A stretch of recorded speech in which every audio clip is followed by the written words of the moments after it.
রাত প্রায় 2টা। পাহাড় ঘেরা এক ছোট্ট গ্রাম। আকাশ জোড়া বজ্রপাত, বাতাসে শোঁ শোঁ শব্দ। এক মাটির ঘরের ভিতর ছোট্ট একটা মেয়ে ভয়ে কাঁপছে।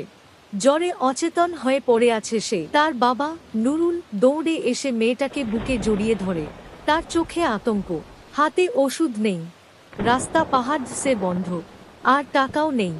সে ছুটে যায় গ্রামের মসজিদে। কেউ নেই, চারদিকে নীরবতা। নুরুল সিজদায় পড়ে যায়। তার গলা কাঁপছে, চোখ দিয়ে ঝরছে পানি। হে আল্লাহ, আমি কিছু চাই না, শুধু আমার মেয়েটাকে বাঁচিয়ে দাও।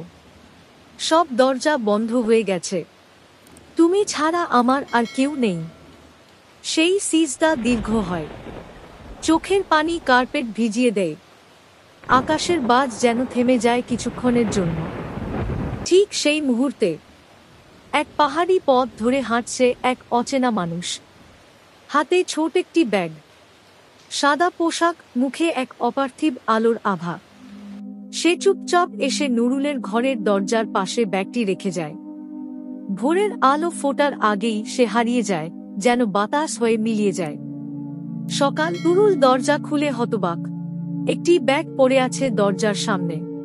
ভেতরে সুদ, কিছু নগদ টাকা, আর একটি ছোট্ট হাতের লেখা চিরকুট।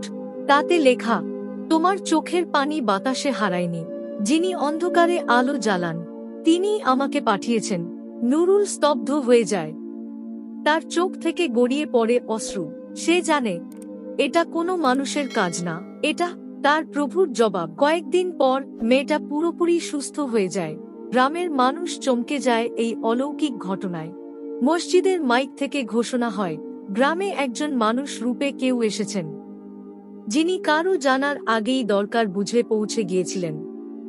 এমন কেউ, হয়তো ফেরেশতা, হয়তো কোনো দোয়ার জবাব।